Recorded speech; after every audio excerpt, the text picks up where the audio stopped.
Oh, hey, how's it going, everybody? It's Michael Boy. I'm here with Read, Remember, Repeat, and we just want to let you guys know, we could be doing something selfish, things for ourselves, right? But we started a charity, and this is very unselfish on our part because what we want to do is give back to the kids, the youth, the orphanage, the homeless, the people that don't have those new ideas because they're stuck in a revolving door. So what we want you guys to do is definitely reach out to us. This is the link right here. Help us save a life. Click the link in bio. Read, remember, repeat. Salute, super day gang. Y'all know where y'all at, right? Read, remember, repeat. Read, remember, repeat. One more time. Read, remember, repeat. And it is your host with the most, Michael Boy. Today, we don't have the Read, Remember, Repeat shirt on. We have on the Grateful shirt. And that's the book that I wrote, right? Grateful.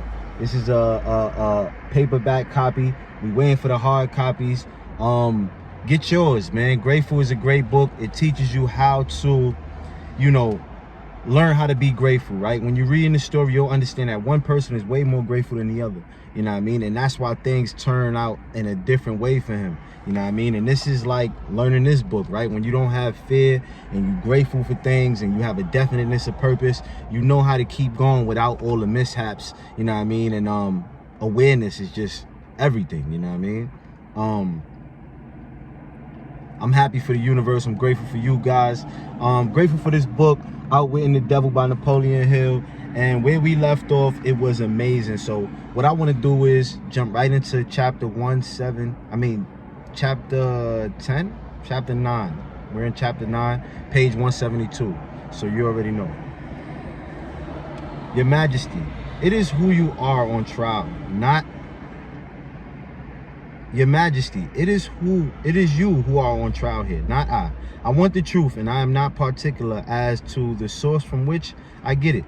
There's something radically wrong with the system of education that has given us a balance sheet with life that shows us hopelessly in the red and groping for the road to self-determination, as if we were so many animals lost in the jungle. I want to know two things about this system.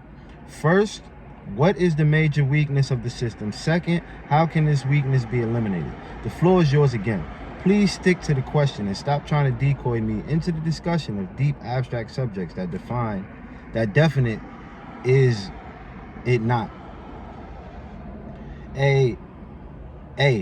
Answer. You leave me no choice but that of direct answer. To begin with, the public school system approaches the subject of education from the wrong angle. The school system endeavors to teach children to memorize facts instead of teaching them how to use their own minds.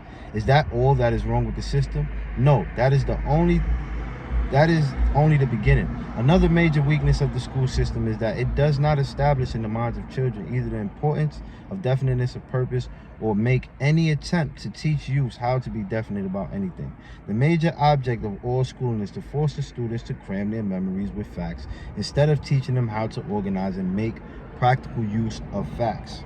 This cramming system centers the attention of students on the accumulation of credits, but overlooks the important question of how to use knowledge in the practical affairs of life. This system turns out graduates whose names are inscribed upon parchment certificates, but whose minds are empty of self-determination. The school system got off to a bad start at the beginning. The schools began as institutions of higher learning, operated entirely for the select few whose wealth and family entitled them to education. Thus, the entire school system was evolved by beginning at the top and working back down to the bottom. It is no wonder the system neglects to teach children the importance of definiteness of purpose when the system itself has literally evolved through indefiniteness, right? So basically, it was used for, the rich, the higher ups, to teach their children, but now they're pulling out the books that they don't want us to learn, you know what I mean? Or they're finding a way to control people in a different way, which is not the same as the way it was built in the beginning. It was built for a higher, learning for the people, you know what I mean, that was able to obtain that, or that they wanted to obtain certain knowledge. What would correct this weakness? Question. What will correct this weakness of the public school system? Let's not complain of the weakness of the system unless we are prepared to offer a practical remedy with which it can be corrected. In other words, while we are discussing the importance of definiteness of plan and purpose, let us take our own medicine and be definite. Answer. Why don't you lay off the schools and churches and save yourself plenty of trouble? Don't you know that you are poking your nose into the affairs of the two forces that control the world? Suppose you do show up the schools and the churches as being weak and inadequate for the needs of human beings. What then with what are you going to replace these two institutions? Question. Stop trying to evade my questions by the old trick of asking a counter question. I do not propose to replace the schools and churches, but I do propose to find out, if I can, how these organized forces can be modified so they will serve people instead of keeping them in ignorance. Go ahead now and give me a detailed catalog of all the changes in the public school system which would improve it. Answer. So you want the entire catalog, do you? Do you want the suggested changes in the order of their importance? Step back from the Q&A. This is another point at which the questioner forces the devil out of his comfort zone. It is amusing and instructive to witness the exchange, which provides a roadmap for improvement of our public schools. Question. Describe the changes needed just as they come to you. Answer. You are forcing me to commit an act of treason against myself, but here it is. Reverse the present system by giving children the privilege of leading in their schoolwork instead of following orthodox rules designed only to impart abstract knowledge. Let instructors serve as students and let the students serve as instructors. As far as possible, organize all schoolwork into definite methods through which the student can learn by doing, and direct the classwork so that every student engages in some form of practical labor connected with the daily problems of life. Family, we're going to get right back and we're going to jump straight into this answer because this is a long answer that the devil gave. So let's go.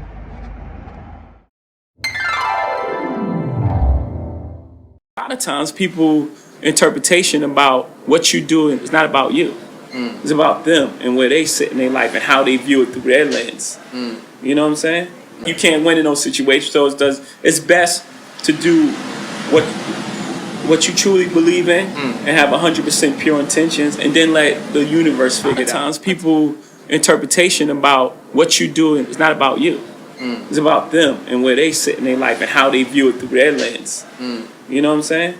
You can't win in those situations, so it's best to do what you truly believe in and have 100% pure intentions, and then let the universe figure it out. And we are back, family. So now we are going to jump right back into this Q&A, and we're jumping into the answer that the devil left off on. So let's go. As far as possible, organize all schoolwork into definite methods through which the student can learn by doing, and direct the classwork so that every student engages in some form of practical labor connected with the daily problems of life. Ideas are the beginning of all human achievement. Teach all students how to recognize practical ideas that may be of benefit in helping them acquire whatever they demand of life. Teach the students how to budget and use time, and above all, teach the truth that time is the greatest asset available to human beings and the cheapest. Teach the student the basic motives by which all people are influenced, and show how to use these motives in acquiring the necessities and the luxuries of life. Teach children what to eat, how much to eat, and what is the relationship between proper eating and sound health. Teach children the true nature and function of the emotion of sex, and above all, teach them that it can be transmuted into a driving force capable of lifting one to great heights of achievement. Teach children to be definite in all things, beginning with the choice of a definite major purpose in life.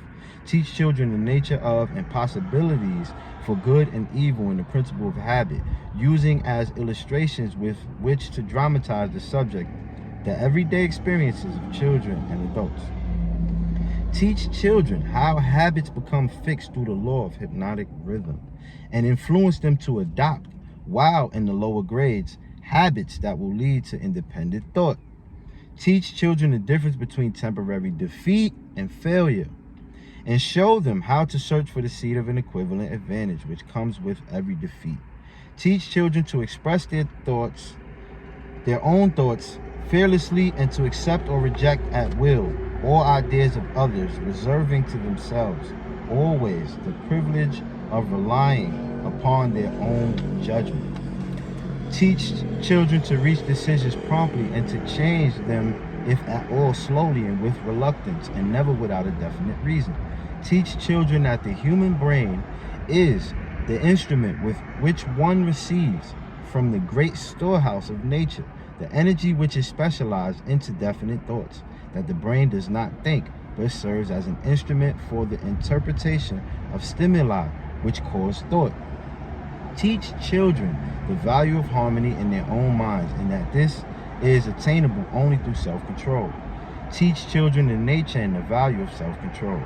Teach children that there is a law of increasing returns which can be and should be put into operation as a matter of habit by rendering always more service and better service than is expected of them.